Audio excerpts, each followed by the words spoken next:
Donny and Marie Osmond, the beloved brother-sister act, have captivated audiences for decades with their impeccable vocals and wholesome image. Known for their successful music careers and popular television shows, they've defied the typical dynamics of sibling duos in show business. However, behind their united front and joyful public appearances lies a surprising truth that has remained concealed for years. After a long period of speculation and silence, the Osmond siblings are ready to share a secret that will astonish their fans. What was this hidden truth, and how did they navigate the music industry while keeping it under wraps? Join us as we explore this long-awaited revelation from Donny and Marie Osmond. But before we dive in, let's take a look back at their humble beginnings and rise to fame. The rise of the Osmonds. In the history of music, few names shine as brightly as the Osmonds. Donny Osmond was born into the spotlight, with his journey to stardom starting at just 5 years old. This early start set the stage for not only his rise but also for the entire family. The Osmonds had a keen understanding of melodies, and their unique blend of tunes captured the hearts of millions. They dazzled audiences not only with their captivating music, but also with their wholesome image, quickly becoming a household name. During their early years, the Osmond family gravitated toward gospel and barbershop genres, as these styles, with their delicate harmonies and soulful melody, were a perfect fit for the family's vocal talents. However, one constant in life is change, or rather evolution. As the music landscape evolved during the 1960s, so did the Osmonds. By the 1970s, a decade known for its diverse mix of musical influences and styles, the Osmonds made a bold move to transition from gospel and barbershop to more commercial and contemporary sounds. Transitioning is never easy, as it's a risk that might not pay off, but it did for the Osmonds. Their new sound resonated with the younger generation, and soon the family was everywhere, enjoying the success of their evolution. However, it was Donny who stood out the most. His voice brought something unique to the group, and he quickly became the lead vocalist, with his voice becoming synonymous with the Osmond brand. His undeniable charisma and energy played crucial roles in propelling the group to international fame. The media, the audience, and everyone else were captivated by him, and soon the name Donny Osmond was on everyone's lips. His face graced countless magazine covers, and his success soared to heights they had only dreamed of. But he wasn't the only one riding this wave of success. His sister Marie, inspired by Donny's achievements, ventured into show business with an independent spirit. No journey is without its challenges, and Marie faced her own, but she eventually found her path with hits like Paper Roses. Marie's success made one thing clear: the Osmond family was truly gifted, and their success wasn't a stroke of luck, but a testament to their hard work, dedication, and undeniable talent. As the decade went on, the music industry began to shift with new faces and new sounds emerging. The Osmonds, once the reigning champions of the pop world, now found themselves competing with new acts like the Bay City Rollers. Their once unshakable position began to waver, but they showed once again that they could adapt and remain relevant despite the new competition. As the 70s drew to a close, the Osmonds had solidified their status as more than just another musical act. They had become legends in their own right. Their journey was filled with incredible highs and strategic changes, but most importantly, it was their unwavering dedication to their craft that kept them at the top for so long. However, everything in life comes at a cost. So what price did Donny and Marie pay for their fame? And what toll did it take on them? Keep watching to find out the price of stardom, growing up in the public eye. For many, childhood is a time of innocence, carefree days, and exploring the world with a curious mind. But for a few, like Donny Osmond, it became a period dominated by the blinding lights of fame. A stage and a microphone became part of his everyday life, and while the world admired his charisma, few considered the burden carried by a child star. Introduced to the entertainment industry at just 5 years old, Donny was thrust into a world that is often less forgiving than it seems. The environment that so openly celebrates talent can also be brutally demanding. Though the spotlight showcased his bright talent, it also cast long shadows over him. Long hours of rehearsals, performances, interviews, and photo shoots filled his days, leaving little room for the typical experiences of a child. Instead of playing on the school playground like his peers, He was navigating the complex world of fame. Being thrust into the public eye at such a young age brought its own set of unique challenges. While this won him the affection of audiences, it also brought immense pressure, with sky-high expectations and little room for mistakes. Every performance was scrutinized, every note analyzed, and every gesture commented on. Yet he continued to captivate and dazzle his audience with his natural talent. But beneath it all, the relentless pressure was tangible. The pros and cons of fame, which many face in adulthood, were something Donnie encountered during his formative years. While the praise and admiration were exhilarating, the burden of expectations and the fear of disappointing his fans, family, and himself was something Donnie carried with him constantly. As the lead vocalist and the brightest star of the Osmond family, much of their success rested on his young shoulders. This responsibility, often overwhelming for adults, was sometimes borne by Donnie. He wasn't just performing for applause, he was ensuring that the Osmond brand thrived, that concert tickets sold out, that albums were bought, and that their television ratings soared. Many saw his youthful energy as effortless, but what most didn't realize was that it was the product of hard work, dedication, and a sense of duty far beyond his years. Despite these challenges, he consistently showed resilience, a trait that became a hallmark of his career. Donnie learned early on the double-edged nature of fame, which gave him a maturity his peers lacked. His ability to balance his professional and personal life and to stay grounded despite the whirlwind of stardom is a testament to his strength of character. In the history of entertainment, many child stars have risen and fallen, their flames burning brightly but extinguishing just as quickly. However, Donnie's journey from a child star to a lasting icon tells an important story. It's not just a tale of talent and fame, but one of determination, focus, and above all, the indomitable spirit of a young boy who faced the challenges of childhood fame head-on and emerged victorious. Not many child stars can say they overcame such obstacles. But what was it like for Donnie's sister, being the only daughter in the Osmond family, and how did her path to fame unfold?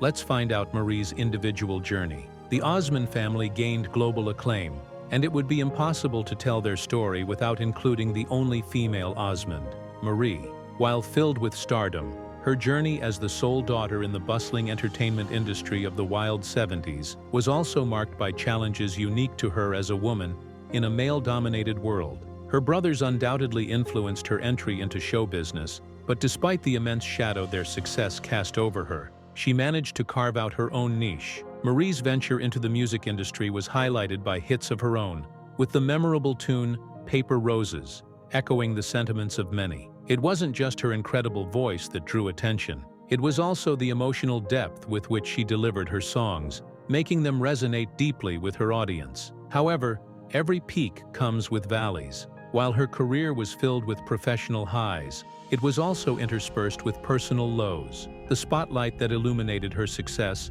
also starkly highlighted her struggles. The weight of expectations and the public's insatiable curiosity made every challenge she faced more difficult, and every mistake more visible. Each misstep wasn't just a personal ordeal, but became fodder for public consumption, a level of scrutiny that many would find suffocating.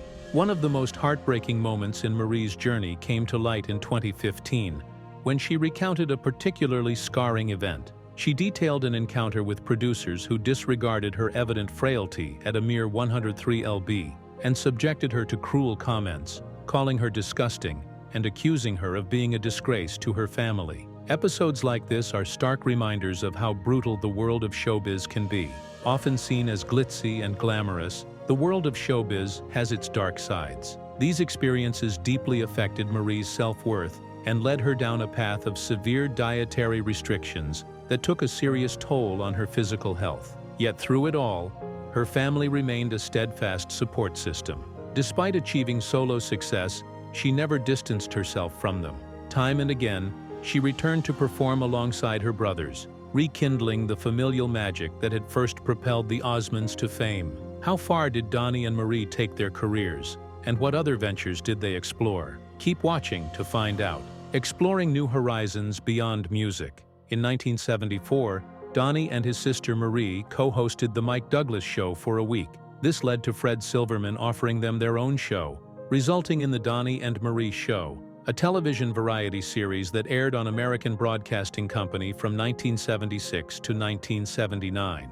In recognition of their influence on American pop culture, Donny and Marie were honored with the Pop Culture Award at the 2015 Television Land Awards. Donny has expressed regret in the past that the show was canceled before he and Marie could decide when it should end. The duo also co-hosted a syndicated talk show, Donny and Marie, from 1998 to 2000, where they occasionally performed with musical guests. Despite receiving back-to-back nominations for the Daytime Emmy Award for Outstanding Talk Show Host in 2000 and 2001, the show was canceled after 2 seasons in the United States. Donny went on to host Pyramid from 2002 to 2004, a syndicated version of the game show originally hosted by Dick Clark. He also hosted a British version of Pyramid on Challenge in 2007. For his work on Pyramid, he was nominated for a Daytime Emmy Award for Outstanding Game Show Host in 2003, though the award went to Alex Trebek.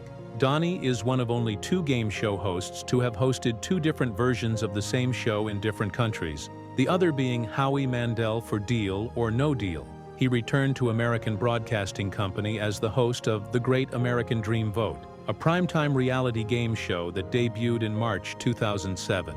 However, after low ratings in its first 2 episodes, the show was canceled. Donny also hosted the daytime British version of the game show Identity on British Broadcasting Corporation 2 in 2007.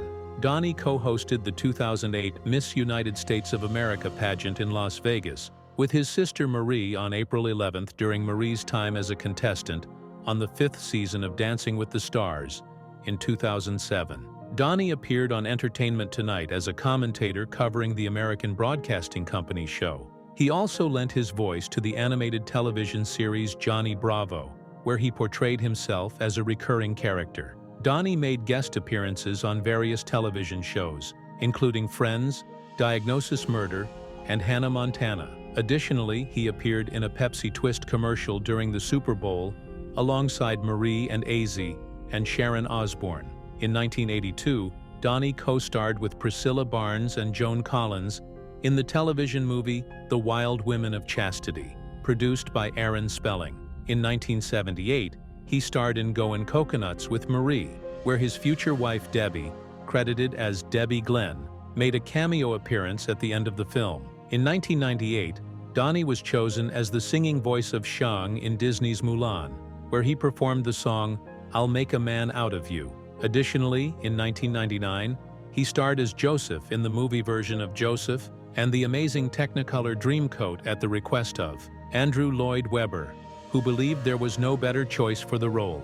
In 2002, Donny sang No One Has to Be Alone for the end credits of The Land Before Time, Journey to Big Water. In the Bob the Builder special, Built to be Wild, he voiced Jackaroo the pickup truck and remarked in an interview that his role in College Road Trip and upcoming appearances on 2 Disney Channel shows represented him coming full circle, as he and his family were first discovered by Walt Disney.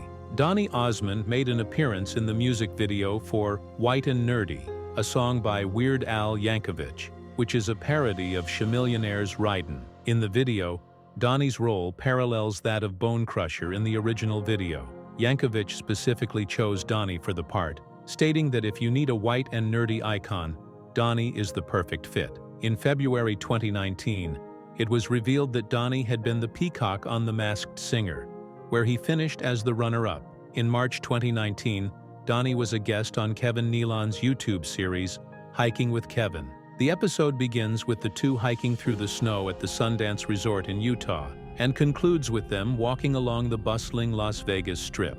The video ends with Donny taking Kevin backstage at the Donny and Marie showroom in the Flamingo Hotel, where Donny was scheduled to perform per that evening. In 2020, Donny was invited to be a celebrity panelist on Fox's show I Can See Your Voice, appearing on episode 5 of the first season. Back to the music.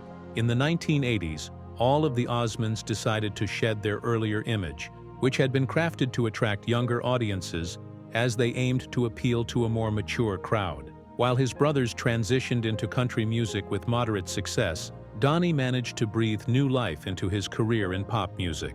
He made a surprising appearance in the music video for Jeff Beck's 1985 single, Ambitious, produced by Paul Flattery and directed by Jim Yukich, where several celebrities and unknowns auditioned to sing for Beck.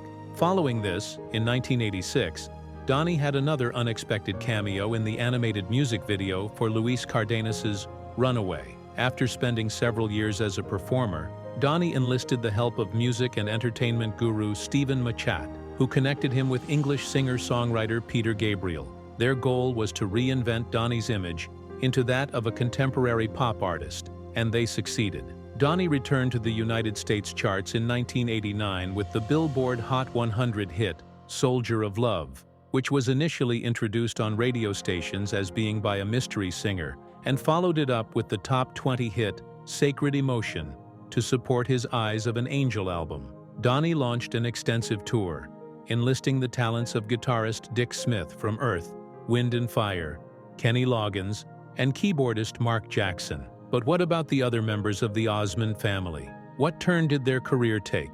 Let's find out. The Osmond brothers. While Donny and Marie were the most famous members of the Osmond family, the other siblings also played vital roles in their collective success. Following their father's guidance, Alan, Wayne, Merrill, and Jay regrouped as the Osmond brothers. They embraced the trend of country pop crossover and decided to focus entirely on recording country music. Their efforts paid off, leading to 2 top 30 Billboard country hits in the early 1980s, I Think About Your Lovin', which number 17, and It's Like Fallin' in Love Over and Over, which peaked at number 28. Additionally, they had several other songs that reached the lower end of the top 40 or just missed it. However, the Osmond brothers faced challenges with record sales due to their reluctance to tour. Instead, they opted to remain in Branson, Missouri, promoting their music through videos. Despite these hurdles, they managed to pay off their debts by 1983. The brothers continued to perform in Branson, sometimes with varying lineups, and even with their children alongside his performances with the group. Merrill also pursued a solo career. One of his biggest solo hits was a duet with Jessica Boucher called You're Here to Remember, I'm Here to Forget. Merrill intentionally chose this song to distance himself from his family-friendly image. Like Donnie, Merrill recorded the song under a different name, Merrill and Jessica, which became a hit on the country charts in 1987. Unfortunately, a particular issue has been a stumbling block in Alan's career. Alan Osmond faces significant health challenges due to multiple sclerosis, which has greatly limited his ability to perform. Unfortunately, Alan isn't the only Osmond affected by a life-altering health condition. Wayne Osmond survived a brain tumor in 1997, but the treatment left him deaf and significantly impacted his health. He also suffered a stroke, which rendered him unable to play the guitar. Despite these difficulties, both Alan and Wayne have continued to focus on their families. Alan has 8 sons who formed a group called the Osmond Boys in the mid-1980s, later rebranding as the Osmond Second Generation. 2 of Alan's sons, Nathan and David, have made names for themselves as solo artists. David is a pop musician and leads the Osmond Chapman Orchestra, while Nathan has pursued a career as a country singer. From 2007 to 2008, the Osmond family embarked on a European tour to celebrate their 50th anniversary in show business. As part of this milestone, they organized a special concert in Las Vegas, which was the only United States stop on the tour. This commemorative concert was broadcast on public broadcasting service stations on March 10, 2008. During the show, Alan Osmond played the piano with the orchestra for most of the evening, while his brothers Verl and Tom provided signed lyrics for 2 songs. A surprise guest at the concert was their longtime friend and mentor Andy Williams, who shared memories of how his father had encouraged him to feature the Osmond brothers on his variety show. Jay Osmond was the main choreographer for the Osmonds concerts and some television performances, contributing significantly to their shows and enhancing their entertainment value and creating memorable experiences for the audience. Jimmy Osmond played a multifaceted role within the Osmond family, not only as a performer, but also as a businessman and manager, overseeing various aspects of the family's career. Eventually, he relocated to Branson, Missouri, where he was instrumental in establishing the Osmond Family Theater. Jimmy, along with his brothers, performed at the theater until 2002, often making appearances during the Christmas season. In 2009, Donny and Marie filmed a television special for the British channel Independent Television 1 called An Audience with Donny and Marie, which was based on their successful Las Vegas stage show. The sibling duo has toured extensively worldwide, and during some tours, Alan's son David occasionally steps in for Donny. Meanwhile, Merrill, Jay, and Jimmy also perform together, primarily at the Suncoast Hotel and Casino in Las Vegas, with occasional limited tours, particularly in the United Kingdom. Jimmy's contributions to the Osmond family's success have been significant, both as a performer and behind the scenes. His work as a businessman and manager was crucial in building the family's lasting success in the music industry. After the passing of Andy Williams, Merrill, Jay, and Jimmy took on the responsibility of managing his long-standing Christmas show, which they continue to host in Branson, Missouri every November, ensuring the tradition lives on. In 2012, Merrill, Jay, and Jimmy released their first studio album in 28 years, titled I Can't Get There Without You. This album marked Jimmy's debut as a lead singer, adding a fresh layer to their music. A particularly memorable event occurred in October 2018, when Alan and Wayne rejoined the group for what was billed as their final performance as the Osmond Brothers. The concert took place at the Neil Bladel Center in Honolulu, featuring performances by Marie Osmond, David Osmond, and other members of the Osmond family. It was a poignant event, reuniting the entire family for a final farewell performance. Since then, Merrill and Jay Osmond have continued to tour, often appearing alongside Marie and David. These shows are billed as Marie and the Osmonds, featuring Jay and Merrill performing many of their classic hits. They also occasionally fill in for the late Paul Davis and Dan Seals in Marie's country duets, helping to keep the Osmond family legacy alive through the music.